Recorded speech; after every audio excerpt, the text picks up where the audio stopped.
అధ్యాయాలు హిజ్కియా జీవిత చరిత్ర అని మనం విన్నాం. 40వ అధ్యాయం నుంచి మనకి విడుదల పుస్తకం, 40వ అధ్యాయం నుంచి విడుదల పుస్తకం. ఒక మాట చదువుకుందాం. 40వ అధ్యాయం మొదటి 5 వచనాలు చదువుకుందాం. మొదటి 5 వచనాలు 40వ అధ్యాయం.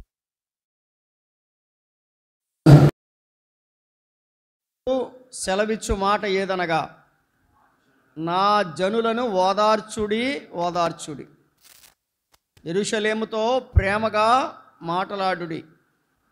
ఆమె యుద్ధకాలము సమాప్తమాయెను, ఆమె తీర్చబడెను. యెహోవా చేతి వలన ఆమె తన సమస్త పాపముల నిమిత్తము రెండింతలు పొందెనను సమాచారము ఆమెకు ప్రకటన చేయుడి.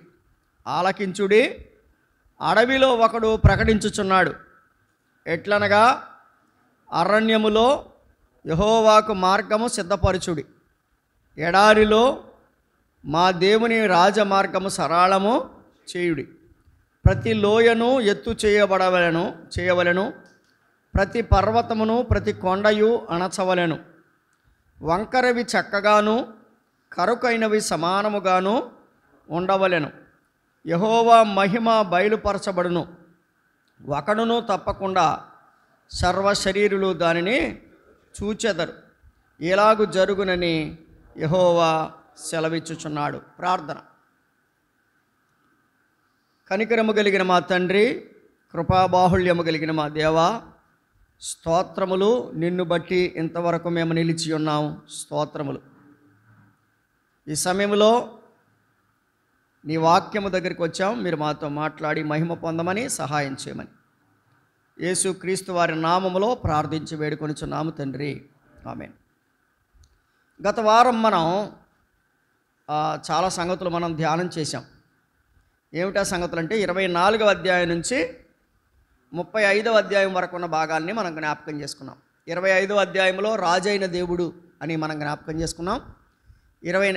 24లో రాజైన దేవుడు, 25లో శ్రమలలో ఆశ్రయమైన దేవుడు, 26వ అధ్యాయంలో పూర్ణ శాంతి గలవానిగా కాపాడు దేవుడు, 27వ అధ్యాయంలో ప్రతి నిమిషము కాపు చేయే దేవుడు అని మనం గమనించాం. 28వ అధ్యాయము క్రమము నేర్పిన దేవుడు, 29వ అధ్యాయము ఆశ్చర్య కార్యములు జరిగించే దేవుడు అని విన్నాం. 30వ అధ్యాయం దయచూపవలెనని ఆలస్యము చేస్తున్న దేవుడు, 31వ అధ్యాయం కాపాడే పరిశుద్ధ దేవుడు అని మనం విన్నాం. 32వ అధ్యాయం నీతి పాలన చేయు నీడగా ఉండే దేవుడు అని మనం విన్నాం. 33వ అధ్యాయం నిత్యము దహించు అగ్ని అయిన దేవుడు, 34వ అధ్యాయం కొలిచే దేవుడు, 35వ అధ్యాయం వచ్చుచున్న దేవుడు అని విన్నాం.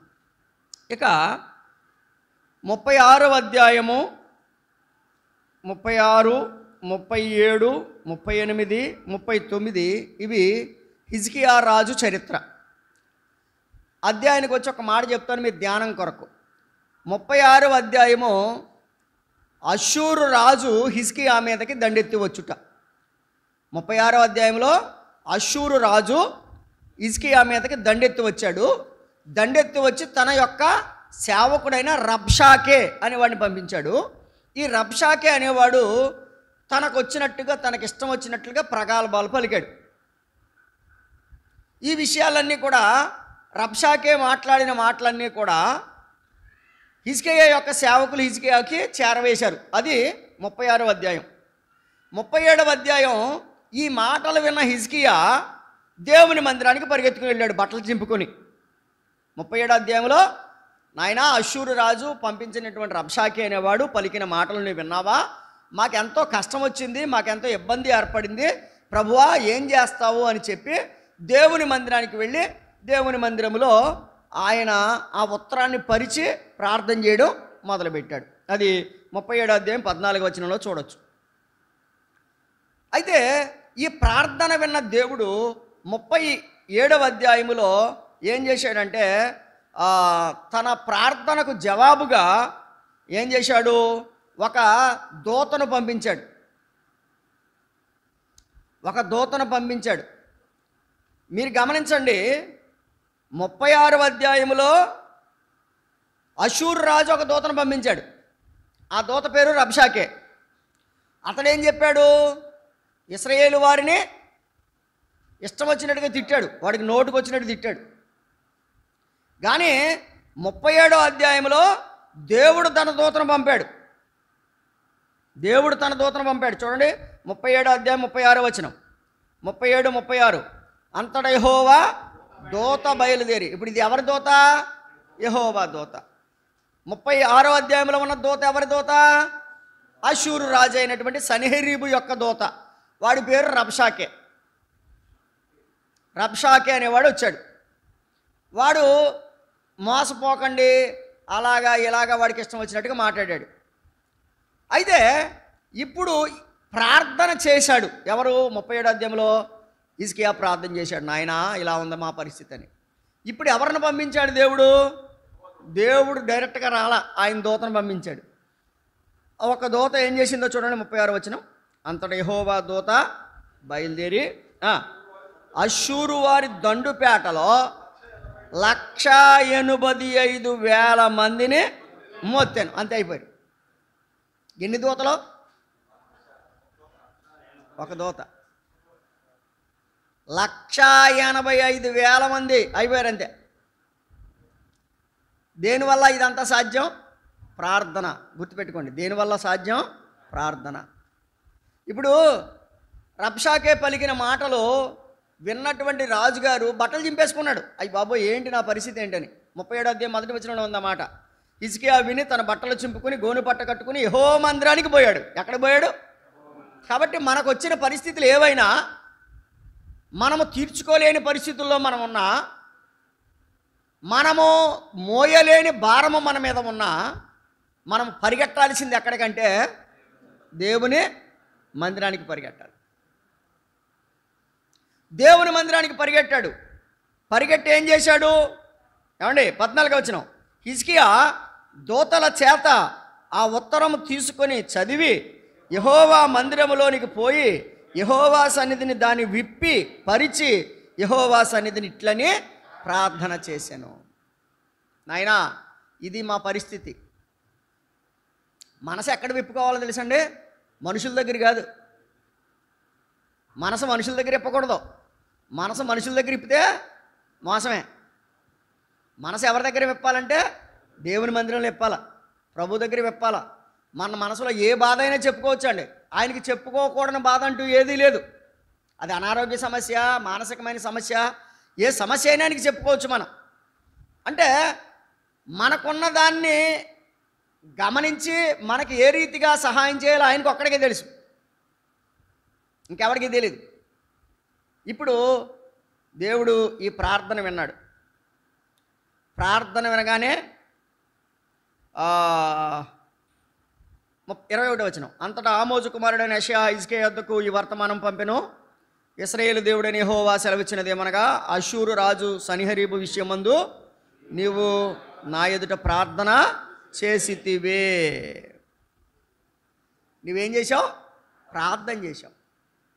ఆడు తిడుతున్నాడని నేను తిట్టడం, వాడు కొడుతున్నాడని నేను కొట్టడం కాదు. నువ్వు ప్రార్థన చేశావు.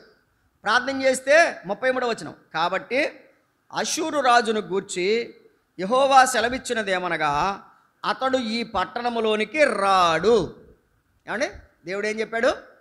33వ వచనంలో అతడు ఈ పట్టణంలోకి రాడు, దాని మీద ఒక బాణమైనను ప్రయోగించడు, ఒక కేడమైనను దానికి కనపరచడు, దాని ఎదుట ముట్టడి దెబ్బ కట్టడు. వస్తానన్నాడు కానీ రాడు, బాణాలు వేస్తానన్నాడు కానీ వెయ్యడు, ముట్టడి దెబ్బ కడతానన్నాడు కానీ కట్టడు. బాణం పడకుండా చేసింది ప్రార్థన, ముట్టడి దెబ్బ పడకుండా చేసింది ప్రార్థన, కేడమును కనబరచకుండా చేసింది ప్రార్థన. అంతే. విశ్వాసికి ఉన్న ఒకే ఒక్క ఆయుధం ప్రార్థన. ప్రపంచంలో అతి బలమైన సాధనాలు, ఎన్నో యుద్ధ నైపుణ్యం కలిగినటువంటి వెపన్స్ ఉన్నాయి, కానీ the most powerful weapon is prayer. ప్రపంచంలో ఉన్న అన్ని గన్ల కంటే, ఆటం బాంబుల కంటే ప్రధానమైన అత్యద్భుతమైనది ప్రార్థన. వాడు రాడు అన్నాడంతే, వాడి మీదకి బాణం వేయడు అన్నాడంతే, వాడిని కేడుని చూపించడు అన్నాడంతే, ముట్టడి దెబ్బ వెయ్యడు అన్నాడంతే. ఇవన్నీ అన్నాడు అంటే ఆయన ఏదో కార్యం చేయాలిగా. ఇన్ని చెప్పేశాడు, రాడు, బాణం వేయడు, కేడేమో చూపడు, ముట్టడి దెబ్బ కట్టడు అని 4 సంగతులు చెప్పాడు. ఇవన్నీ చెప్పాలంటే వాళ్ళు అంతమంది వచ్చినప్పుడు ఇవన్నీ చేయకుండానే ఉంటారా అంటే, వాళ్ళు ఆ పని చేయకుండా నేనో పని చేస్తున్నాను అని చెప్పి తన దూతను పంపించి ఒక్క దూత ఎంతమందిని చెప్పేశాడంట? 185,000 మంది ఒక్క దూత. ఏమనుకుంటావో జాగ్రత్త. ఒక్క దూత 180,000 మందిని, 85,000 మందిని చంపగా 36 వచనం, అంతటా యెహోవా దూత బయలుదేరి అష్షూరు దండుపేటలో 185,000 మందిని మొత్తెను. ఉదయమున జనులు లేవగా వారందరూ మృత కళేబరములుగా, వాళ్ళందరూ బతికున్న వాళ్ళే, కానీ వాళ్ళ యొక్క అవిధేయత వల్ల, ప్రార్థనా శక్తి వల్ల వారందరూ ఏమయ్యారు? మృత కళేబరాలుగా మారిపోయారు. 37వ వచనం, అష్షూరు రాజైన సన్హెరీబు తిరిగిపోయి నినివే పట్టణానికి వచ్చి నివసించిన తర్వాత అతడు నిస్రోకు అను తన దేవతకు మందిరంలో మొక్కుచుండగా అతని కుమారుడైన అద్రమ్మెలకును షెరెజరును ఖడ్గముతో అతని చంపి అరారాతు దేశంలోనికి తప్పించుకొని పోయారు. కొడుకులే చంపాతలు పడేశారంట. ఎవరిని? సన్హెరీబుని. కాబట్టి ఇది 36వ అధ్యాయంలో అష్షూరు రాజు రావడం, 37వ అధ్యాయంలో ప్రార్థన చేయడం, అదే 37వ అధ్యాయంలో దేవుడు ప్రార్థనకు జవాబునివ్వడం, అష్షూరు రాజును దేవుడు పారిపోయేలా చేయడం, 185,000 మందిని చంపడం. అంత మాత్రమే కాదు, అష్షూరు రాజు తన కుమారుల చేతిలోనే చనిపోవడం. ఇదంతా 37వ అధ్యాయంలో చరిత్రలో ఉంది. ఇక 38వ అధ్యాయానికి వచ్చేసరికి హిజ్కియాకి రోగం వచ్చింది. హిజ్కియాకి ఎటువంటి రోగం వచ్చింది? అక్కడ స్పష్టంగా చెప్పేశాడు, నువ్వు బ్రతకవు అని చెప్పాడు. నీకు వచ్చిన రోగాన్ని బట్టి నువ్వేం చేయవు? బ్రతకవు. బ్రతకవు అని చెప్పగానే ఇప్పుడు కూడా మరలా ప్రార్థనే చేస్తున్నాడు. అంతేనా? ఇప్పుడు కూడా ఏం చేస్తున్నాడు? ప్రార్థనే. ఇంకా అంతకనే ఉంది. నేను బ్రతకనన్నా ప్రార్థనే, యుద్ధమైనా ప్రార్థనే, సమస్య అయినా ప్రార్థనే. నువ్వు బ్రతకవు, ఇంకా రోగం వచ్చింది, నువ్వు బ్రతకవు అని చెప్పగానే హిజ్కియా ఏం చేస్తున్నాడు? నువ్వు మరణం అవుతున్నావు, బ్రతకవు. 38:1 నీళ్లు చక్కబెట్టుకోమని చెప్పగానే అతడు ముఖమును గోడతో తిప్పుకుని, యెహోవా యథార్థ హృదయుడనై సత్యముతో నీ సన్నిధిని నేను ఎట్లు నడుచుకుంటునో, నీ దృష్టికి అనుకూలముగా నే సమస్తము నేను ఎట్లు జరిగించుతున్న కృపతో జ్ఞాపకం చేసుకునమని హిజ్కియా కన్నీళ్లు విడిచుచు యెహోవాను ప్రార్థింపగా. మరలా ప్రార్థనే. 37వ అధ్యాయంలో ప్రార్థన చేశాడు, 37వ అధ్యాయంలోనే జవాబు దొరికింది. 38వ అధ్యాయంలో ప్రార్థన చేశాడు, 38వ అధ్యాయంలోనే జవాబు దొరికింది. అంటే దాని అర్థం ఏంటి? ప్రార్థనకు జవాబిచ్చే దేవుడు మన దేవుడు. క్లిష్ట సమయాలలో అప్పుడు జరిగిందేంటి? యెహోవా వాక్కు ప్రత్యక్షమై ఇలాగ సెలవిచ్చాను, నీవు తిరిగి హిజ్కియా యొద్దకు పోయి అతనితో ఇట్లను, నీ పితరుడైన దావీదునకు దేవుడైన యెహోవా నీకు సెలవిచ్చినది ఏమనగా, నీవు కన్నీళ్లు విడిచుడు చూచితిని, నీ ప్రార్థనని అంగీకరించాను, ఇంకా 15 సంవత్సరములు నీ ఆయుష్ నీకు ఇస్తాను. అంతే. అది 38వ అధ్యాయంలో జవాబు దేవుడిచ్చాడు. కాబట్టి హిజ్కియా యొక్క జీవితము ప్రార్థనతో ముడిపడి ఉంది. ఇక 39వ అధ్యాయానికి వచ్చేసరికి హిజ్కియా ఒక అవివేక పని చేశాడు. ఏం పని చేశాడంటే, రోగం వచ్చిందంట హిజ్కియా గారికి, రోగం తగ్గిందంట అని చెప్పి ఒక రాజుగారు తన కొడుకుని ఉత్తరం రాసి పంపించాడు.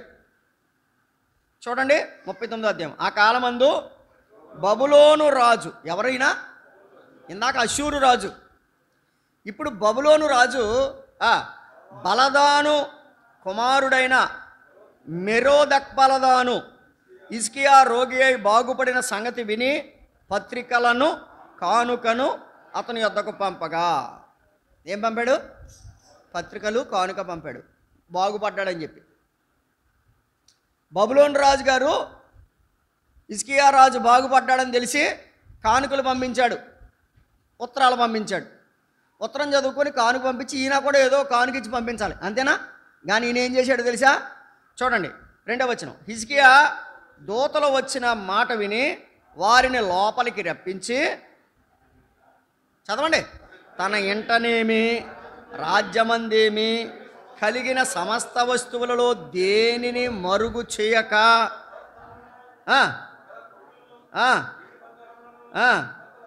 గంధవర్గాలు, పరిమళ తైలము, ఆయుధశాలలు, తన పదార్థములన్నిటిలోనున్న సమస్తమును, ఎంత బంగారం ఉందో చూపించాడు, ఎగ్జిబిషన్ ఎట్టాడు. ఒకసారి అంటే ఒక అమ్మ పెళ్ళికి వెళ్తా ఆ పక్క వాళ్ళది ఏ పక్క వాళ్ళది గొలుసులు ఎట్టుకెళ్ళిందంట. అంటే పెళ్ళిలోనూ ఈ పట్టు చీరకు తగిన ఆ గొలుసులు ఆ పక్క అమ్మది ఈ పక్క అమ్మది అందరిది ఇద్దరిది వేసుకుని వెళ్ళిందంట. బస్సులో ఎవడో కొట్టేశాడంట. ఇప్పుడు చెప్పండి, బస్సులో ఎవడో కొట్టేశాడు. ఎందుకు కొట్టేశాడు? ఎగ్జిబిషన్ పెట్టింది, అందుకు కొట్టేశాడు. అర్థమైందా? ఎక్కడ పెట్టింది? చూపించింది, కొట్టేశాడు అంతే. ఇప్పుడు హిజ్కియా కూడా చూపించాడు. ఏం చూపించాడంట?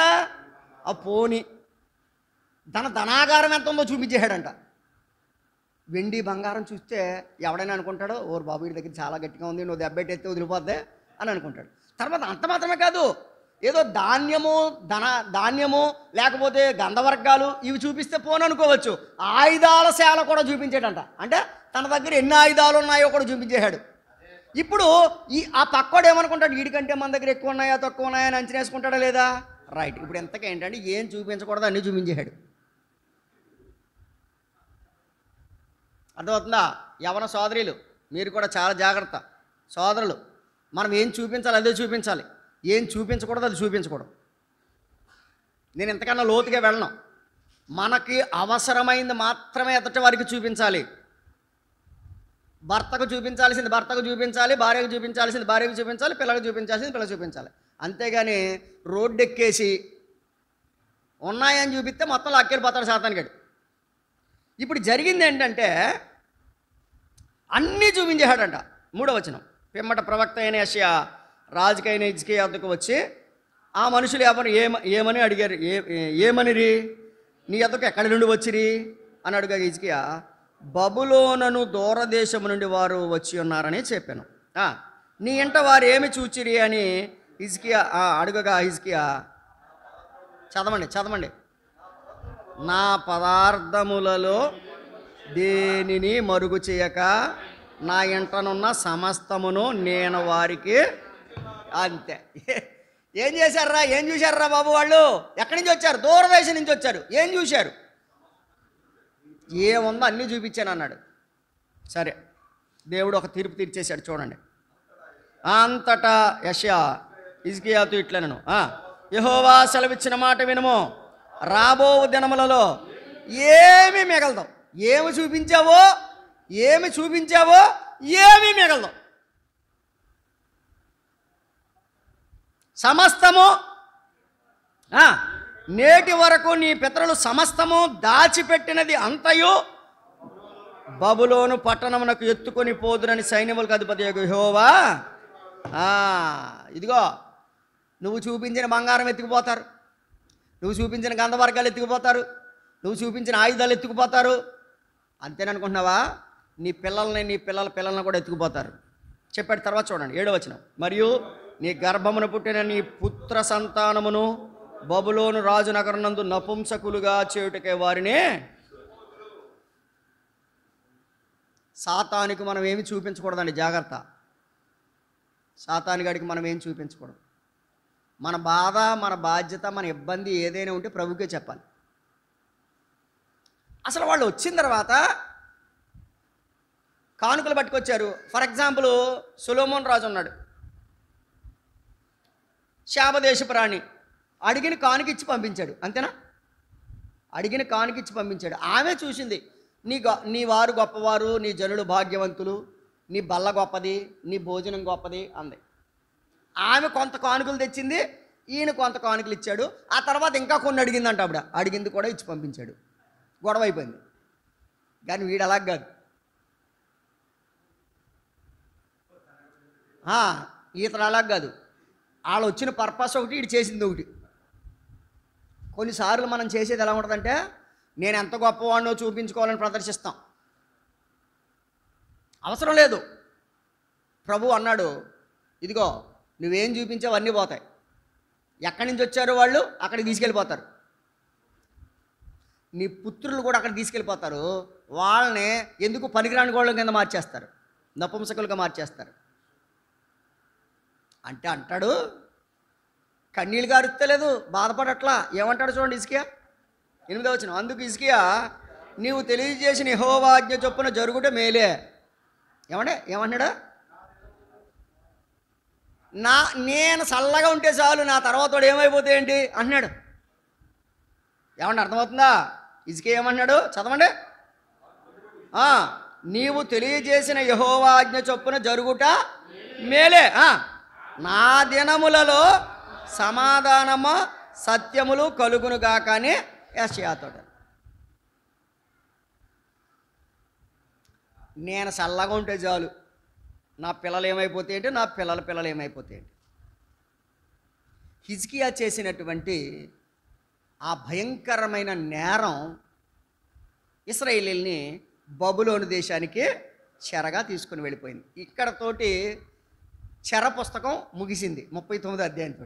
అది అక్కడి నుంచి 40వ అధ్యాయం నుంచి ఏ పుస్తకం? విడుదల పుస్తకం. అది చెరలోకి ఎలా వెళ్ళిపోయారో చెప్పాలి కాబట్టి ఈ లింక్ చెప్పాల్సి వచ్చింది. అర్థమవుతుందా? చెరలోకి వెళ్ళిపోయారు. ఏ చెరలోకి వెళ్ళిపోయారు? బబులోను చెరలోకి వెళ్ళిపోయారు. బబులోను చెరలోకి వెళ్ళిపోవాలి అంటే స్వయంకృత అపరాధం ద్వారా వెళ్ళిపోయారు వాళ్ళు. స్వయంకృత అపరాధం అంటే ఏంటి? వారి రాజుగారు చేసినటువంటి ప్రదర్శన వల్ల వాళ్ళు వెళ్ళిపోయారు. కుటుంబంలో తల్లిదండ్రులుగా మన బిడ్డలు నాశనానికి పోవాలన్నా, మన బిడ్డలు ఆశీర్వదించబడాలన్నా మన ప్రదర్శన మీద ఆధారపడి ఉంటుంది. అంటే మన భక్తి, మన ప్రార్థన మీద మన బిడ్డల భవిష్యత్తు ఆధారపడి ఉంటుంది. గుర్తుపెట్టుకోండి. హిజ్కియా ఏడవలసింది బదులు మేలే అన్నాడు.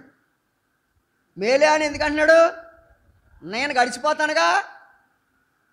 గడిచిపోతానుగా మేలే అన్నాడు. బబులోను దేశానికి వెళ్ళారు. బబులోను దేశానికి వెళ్ళిన తర్వాత బబులోను రాజు మీదకి అషూర్ రాజు దండెత్తి వచ్చాడు. మళ్ళీ అషూర్ రాజు ఏం చేశాడు? ఈ బబులోనులో ఉన్న ఇశ్రాయేలీని తీసుకుని అక్కడ పోయాడు.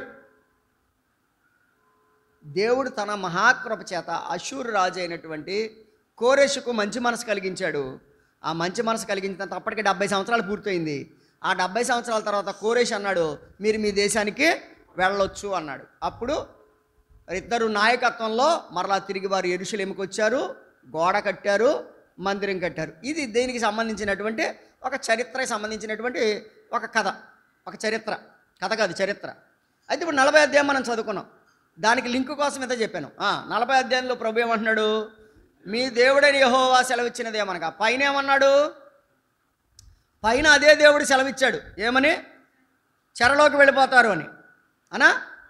39వ అధ్యాయంలో 7వ వచనంలో అన్నాడు, మరియు నీ గర్భమును పుట్టిన నీ పుత్రులను బబులోను రాజు నగరనందు నపుంసలుగా చేటుకే వారు తీసుకొని పోతారు అన్నాడు. ఏ దేవుడైతే చెరలోకి వెళ్ళిపోతారని చెప్పాడో అదే దేవుడు 40వ అధ్యాయం 1వ వచనంలో మీ దేవుడు సెలవిచ్చిన మాట ఏదనగా నా జనులను ఓదార్చుడి. అంటే ఇప్పుడు నా జనులు ఎక్కడ ఉన్నారు? దుఃఖములో ఉన్నారు. ఎందుకు దుఃఖంలోకి వెళ్ళిపోయారు? రాజు చేసినటువంటి ఒక నేరం. ఇప్పుడు దేవునికి తన ప్రజల మీద ఏం పుట్టుకొచ్చింది? ప్రేమ. నా జనులను ఓదార్చుడి. ఇప్పుడు వినండి. వీరు బబులోను దేశంలో ఉన్న దేవుడు ఏమంటున్నాడు? వారు నా జనులు. ఎవరు? నా జనులు. ఓ మాట చెప్పనా? చిన్న కుమారుడు దూరదేశంలో ఉన్న తండ్రికి ఎవరు? ఆయన కుమారుడు. నా జనులు, నా జనులను ఓదార్చుడి. యెరూషలేముతో ప్రేమగా మాట్లాడుడి. ఆమె యుద్ధకాలము సమాప్తమైన అయిపోయింది. అంటే 70 సంవత్సరాలు పూర్తి అయిపోయింది, యుద్ధకాలము సమాప్తం అయిపోయింది. ఓదార్చండి, ప్రేమగా మాట్లాడండి. ఇది ప్రభువు తన ప్రజలకు తెలియజేసినటువంటి శుభవచనం. ఏమంటారు? ఇది శుభవచనం. ఒక మాట చదువుతారా? 85వ కీర్తన, 85వ కీర్తన 8వ వచనం. దేవుడైన యెహోవా 85:8 సెలవిచ్చిన మాటను నేను చెవిని పెట్టెదను. ఆయన తన ప్రజలతోనూ తన భక్తులతోనూ శుభవచనము సెలవిచ్చును. ఏమంటే ఆయన ఇచ్చే మాట ఎటువంటిది? శుభవచనము సెలవిచ్చును. శుభవచనము సెలవిచ్చును. వారు మరలా బుద్ధిహీనులు కాకుందురుగాక. అంటే 70 సంవత్సరాలు పూర్తయింది, మరలా వారికి శుభవచనం పలికిస్తుండగా వాళ్ళు మరలా బుద్ధిహీనులుగా బ్రతకకుండా ఉండాలని చెప్పి దేవుడు వారికి ఏమిస్తున్నాడు? శుభవచనం. దేవుడు పలికే మాటలు ఎలాంటివి? శుభవచనం. కొలస్సీ పత్రికలో చెప్పాడు, అనుకూల వచనమే మీరు ఉచ్చరించవాలని. మనం ఏ వచనం ఉచ్చరించాలంట? అనుకూల వచనం, శుభవచనాలు పలకాలి. అమ్మా, ఎప్పుడైనా చిన్నపిల్లల దగ్గర నుంచి పెద్దవాళ్ళ దాకా మీ నోట్లో దుర్భాషలు రాకూడదు. ఏం పలకాలి? శుభవచనాలు. మంచిది, గుడ్, మంచిది, వెళ్ళిరండి, శుభం, దేవుడు మీకు తోడుగా ఉంటాడు, ఇటువంటి మాటలు పలకాలి దేవుని పిల్లలు. గాడ్ బ్లెస్ యూ ఇంగ్లీష్ వాడేవాళ్ళు, దేవుడు మీకు తోడుగా ఉండునుగాక, మంచి మాటలు పలకాలి మన నోట్లో నుంచి.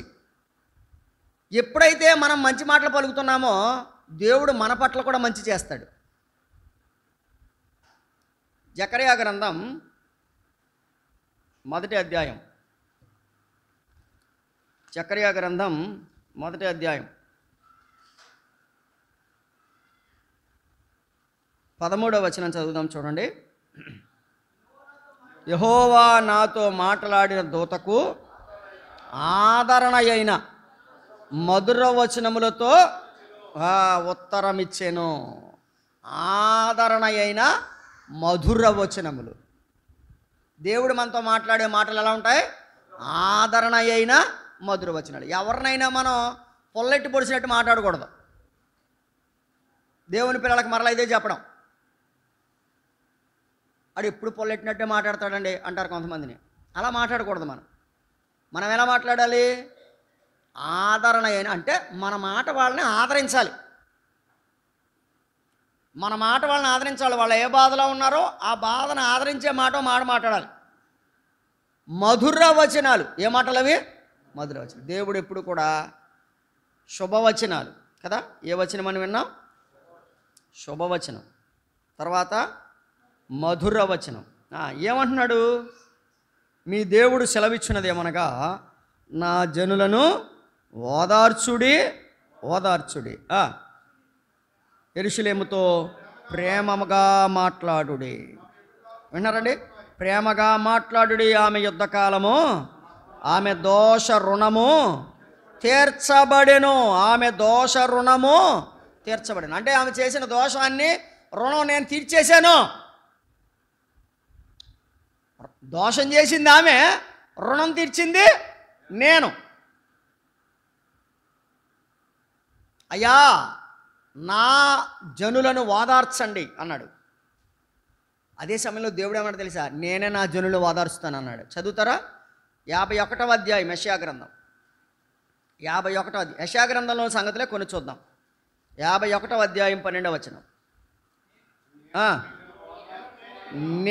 నేనే మిమ్మును ఓదార్చువాడను కదా. నేనే మిమ్మును. కాబట్టి మనము దుఃఖంలో ఉంటే ఎవరు మనల్ని ఓదార్చాలి అంటే దేవుడే ఓదార్చాలి. ఏ మనిషి ఓదార్చలేడు. నేనే ఓదార్చువాడను అన్నాడు. అదే అధ్యాయం 3వ వచనం చూడండి. 3వ వచనం. యెహోవా సియోనును ఆదరించుచున్నాడు, దాని పాడైన స్థలములన్నిటినీ ఆదరించి దాని అరణ్య స్థలములను ఏదెను వలె చేయుచున్నాడు. దాని ఎడారి భూములు యెహోవా తోట వలె అగునట్లు చేయుచున్నాడు.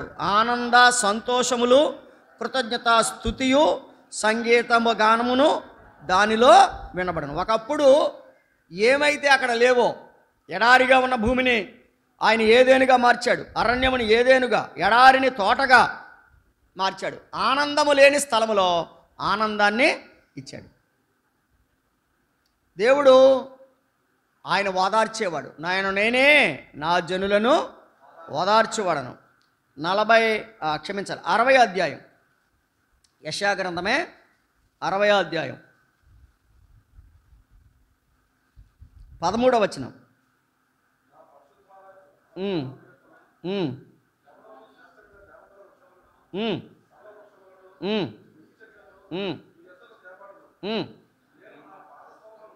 నేను నా పాదస్థలమును మహిమపరిచెదను.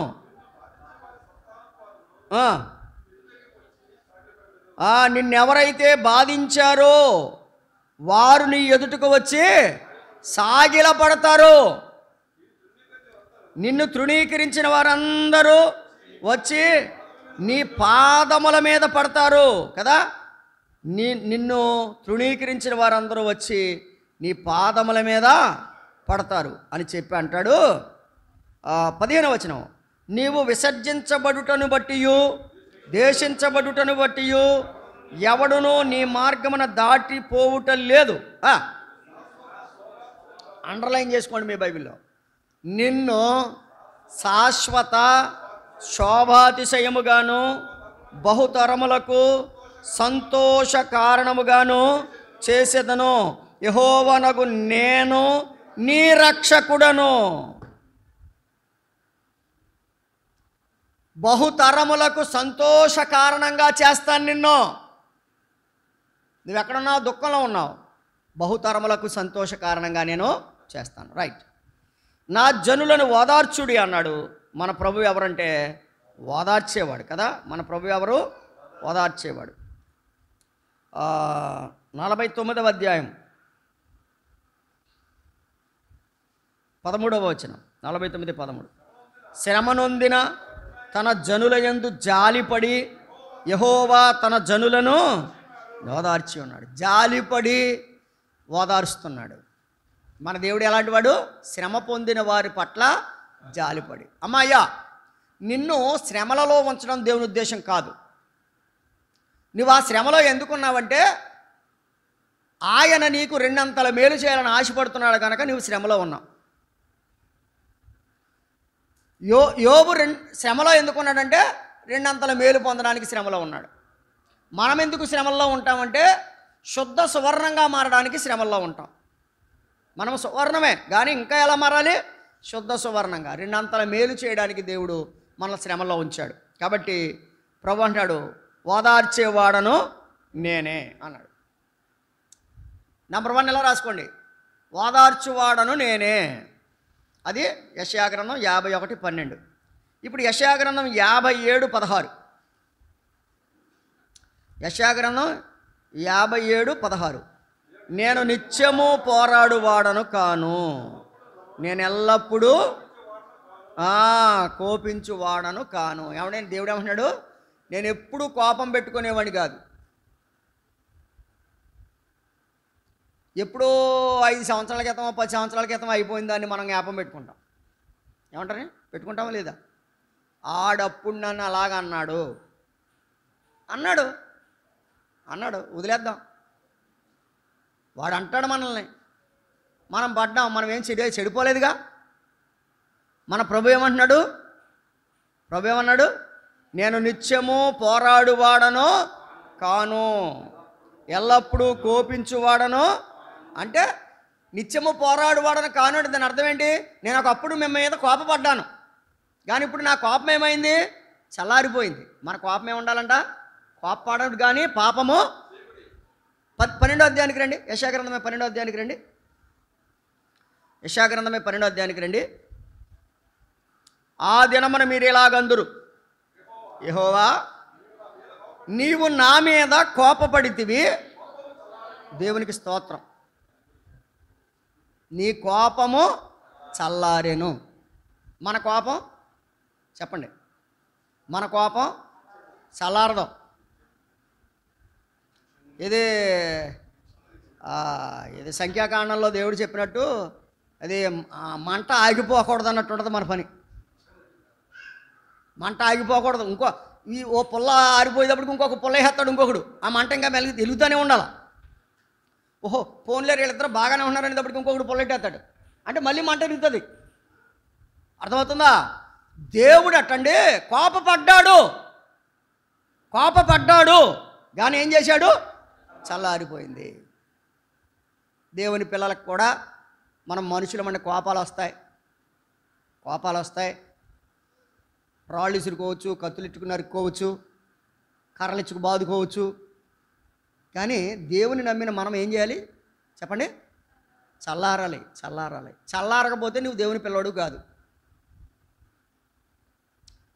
నీకు ఎంతకాలం కూడా అదే కోపం ఉంటే నువ్వు ఎన్ని రోజులు ఆరాధన చేసిన ప్రయోజనం లేదు. ఎంతకాలం అదే కోపం ఉంటే నువ్వు ఎంత కానుకిచ్చినా ప్రయోజనం లేదు. నీవు నరకపు అంచులో ఉన్నావు, అది గుర్తుపెట్టుకో. ఎక్కడున్నావు? నరకం అంచులో. ఏదో దేవుడు జాలిపడి లాగితే యువతలో వచ్చి పడతావు, లేదంటే నరకంలో పడతావు. నువ్వు కోపపడ్డావు కానీ నీ కోపం ఏమైంది? చల్లారింది. ఆయన కోపం చల్లారకపోతే ఎవడు ఉండగలమండి కదా? మనం గతంలో చదువుకున్నాం కదా, ఎవడో మనలో నిత్యము దహించు అగ్నితో పోరాడగలడు. కాబట్టి 1 నేనే ఓదార్చువాడను, 2 నేను నిత్యము పోరాడువాడను కాను. 3 44వ అధ్యాయం 22వ వచనం. 44వ అధ్యాయం 22వ వచనం. మంచు విడిపోవునట్లు నేను నీ అతిక్రమములను, మబ్బు తొలగునట్లు నీ పాపములను తుడిచివేసి ఉన్నాను.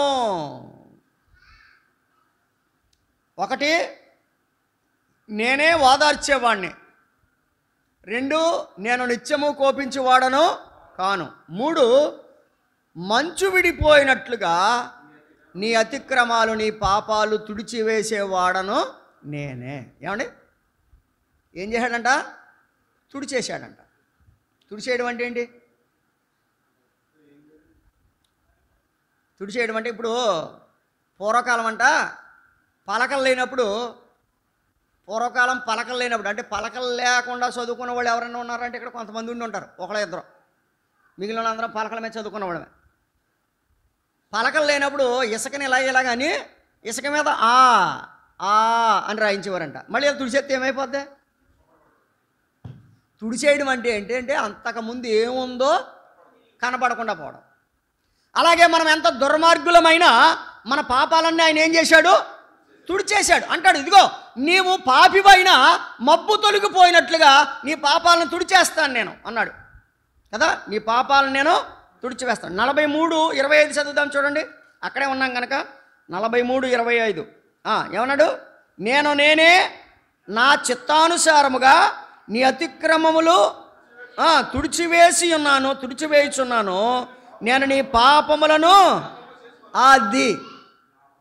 నీ పాపాలు ఇంకా నేను జ్ఞాపకం చేసుకోను, తుడిచేస్తాను, ఓదారుస్తాను. నేను నిత్యము కోపించేవాడిని కాను, నీ పాపాలన్నీ తుడిచేస్తాను, ఇంకా ఎప్పుడు జ్ఞాపకము చేసుకోను. ఇది ఆదరణ పుస్తకం అంటే ఇది, విడుదల పుస్తకం అంటే ఇది. తర్వాత 41వ అధ్యాయం 13వ వచనం. 41వ అధ్యాయం 13వ వచనం. నీ దేవుడైన యెహోవానగు నేను భయపడకము. విన్నారా? నీ పాపాలు తుడిచేస్తాను, నీకు సహాయం చేస్తాను. నువ్వు భయపడద్దు. నీ దేవుడైన యెహోవానగు నేను భయపడకము, నేను నీకు సహాయం చేసేదనని చెప్పుచు నీ కుడి చెయ్యి పట్టుకొనిచున్నాను. ఏం పట్టుకున్నాడంట ఆయన? అంటే మనం పడిపోకుండా, మన పాపాలు తుడిచేశాడు కదా, మరలా తిరిగి పాపంలో పడిపోకుండా ఏం పట్టుకున్నాడంట ఆయన? మనల్ని కుడి చెయ్యి. చాలామంది అంటారు, ఎందుకురా రక్షించబట్టలేదు, ఎందుకు బాప్తిసం తీసుకుంటే పడిపోతానేమో అని భయం. ఏం భయం అంట? పడిపోతానేమో అని భయం. అంటే నీకు ఇప్పటికీ నడకొచ్చేది కాదు. చిన్నప్పుడు నీకు ఆ భయం ఉంటే, ఏ భయం? నిలబడినప్పుడు ఎలా పడిపోతున్నావు, ఇంకెందుకు లేరు బాబా పడిపోతాం, ఇంకా ఎత్తమాన పడిపోతున్నాను కదా, ఎందుకు వచ్చిన గొడవ నిలబడకుండా ఉన్నాడు అనుకోండి, ఆడు ఇప్పటికీ కూర్చునే ఉందుడు. అది లేచాడు, తప్పటడుగు లేచాడు, తర్వాత ఏమయ్యాడు? స్థిరంగా నడుస్తున్నాడు. అంటే దాని అర్థం ఏంటంటే పడిపోతాననే భయం ఉంటే ఏ మానవుడు నడవలేడు. అలాగే నేను పడిపోతానేమో అనుకుంటే ఏ మానవుడు రక్షణ పొందలేడు అన్నాడు.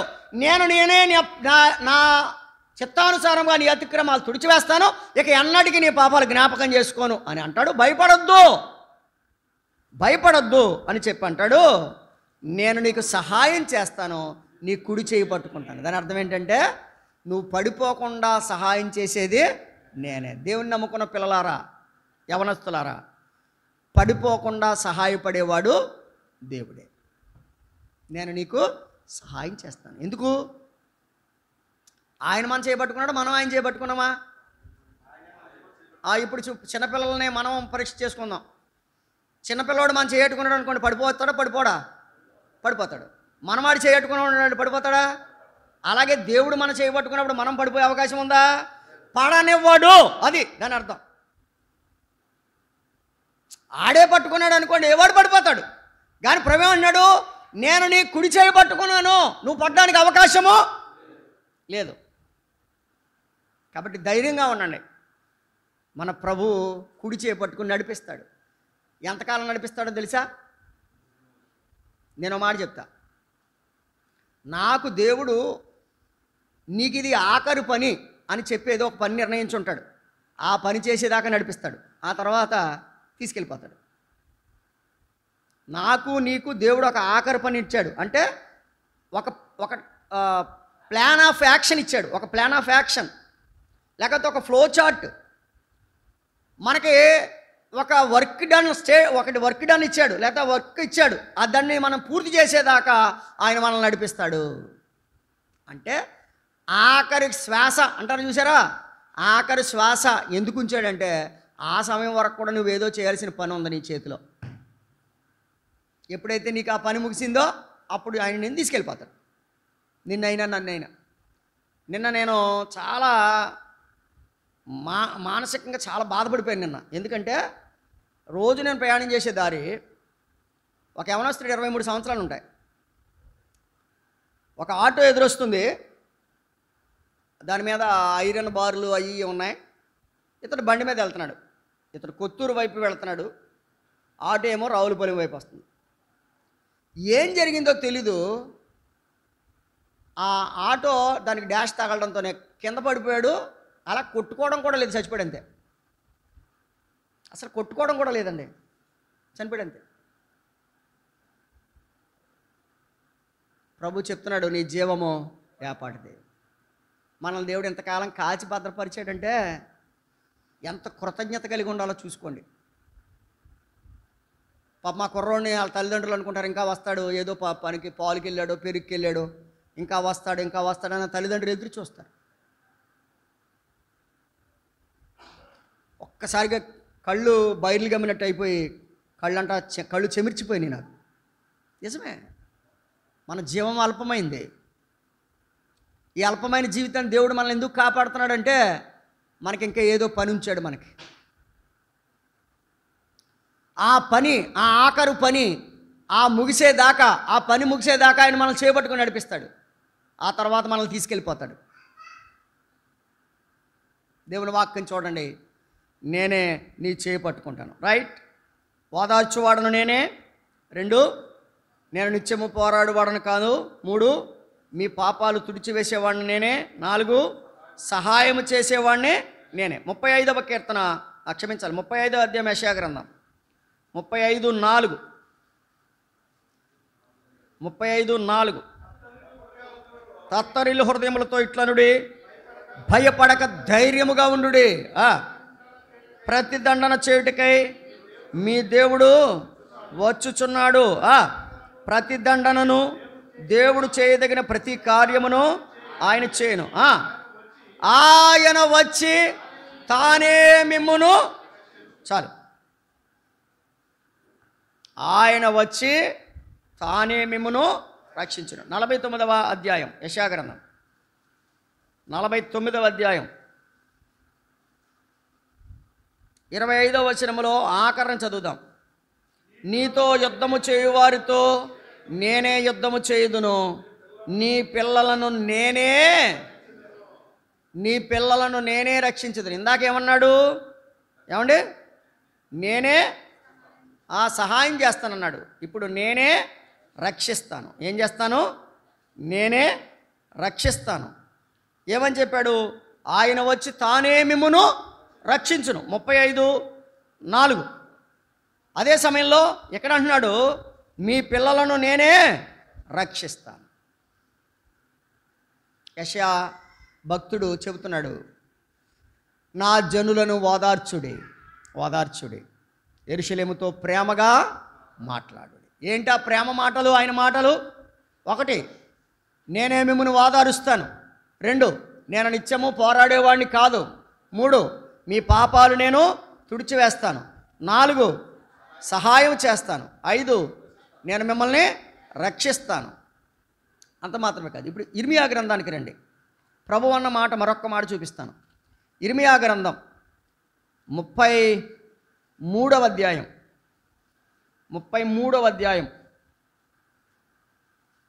8వ వచనం: వారు నాకు విరోధముగా చేసిన పాప దోషము నిలవకుండా వారిని పవిత్రపరుతును, వారు నాకు విరోధముగా చేసిన దోషములన్నిటినీ తొరుగుబాటులన్నిటినీ క్షమించెదను. వారు ఏం దోషాలు చేశారో, ఏం తిరుగుబాటులు చేశారో అన్నీ క్షమిస్తాను. మనం ఎంత ఘోర పాపులమైన ప్రభుని అడిగితే ఏమంటున్నాడు తెలుసా? నేను క్షమిస్తాను. తిరుగుబాట్లన్నీ క్షమిస్తాడంట. ఎంత ఘోర పాపాత్ములనైనా ప్రేమించును రారా, ఎంత ఘోర పాపాత్ములనైనా ప్రేమించును రారా, పాప భారముతో రారా, పాదములపై పడరా, పాపుల రక్షకుడేసు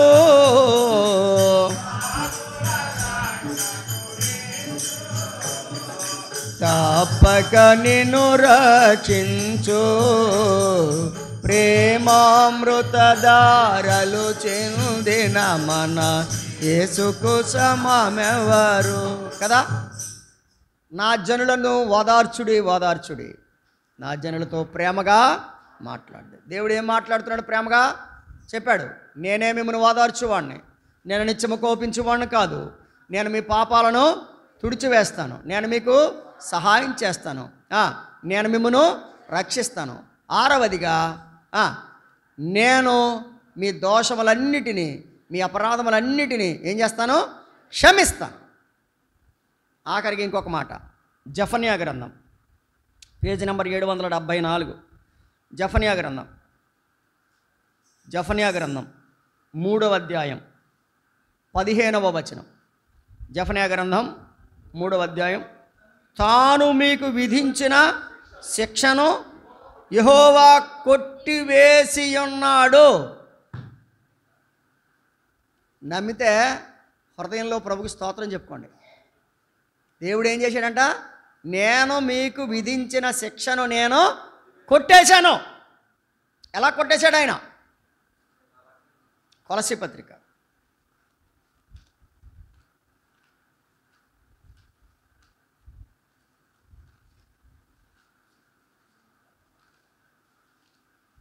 2వ అధ్యాయం 13-15 వచనాలు. మరియు అపరాధము వలనను శరీరమందు సున్నతి పొందక ఉండుట వలనను మీరు మృతులై ఉండగా దేవుడు వ్రాతపూర్వకమైన ఆజ్ఞల వలన మన మీద రుణముగా మనకు విరోధముగా ఉండిన పత్రమును మేకులతో సిలువకు కొట్టి దాని మీద చేవ్రాతను తుడిచేసి, మన మీద ఉన్న రుణం తుడిచివేయబడాలంటే యేసుప్రభు ఏం చేయబడాల్సి వచ్చింది? సిలువ ఎక్కాల్సి వచ్చింది. సిలువ మీద మేకులతో ఆయన వేలాడవలసి వచ్చింది. సిలువ మీద ఆయన రక్తము కార్చవలసి వచ్చింది. ఆయన సిలువలో కార్చిన రక్తము ద్వారా మన మీద ఉన్న రుణాన్ని ఆయన ఏం చేశాడు? కొట్టేశాడు. ఇప్పుడు అప్పు కొట్టేశారు అనుకోండి, ఫ్రీ. రైతులకు రుణమాఫీ ఫ్రీ, డ్వాక్రా మహిళల రుణమాఫీ ఫ్రీ. ఏమంటారు అంటే దాని అర్థం ఏంటి? నువ్వు చెల్లించాల్సింది ఎవరో చెల్లించారని. నువ్వు చెల్లించాల్సింది మాఫీ అయిపోయిందంటే, మాఫీ అంటే ఏంటి? సున్నా అయిపోయిందని కాదు అక్కడ. నువ్వు చెల్లించాల్సిన స్థానంలో నీ బదులుగా మరొకరు ఎవరో చెల్లించారు.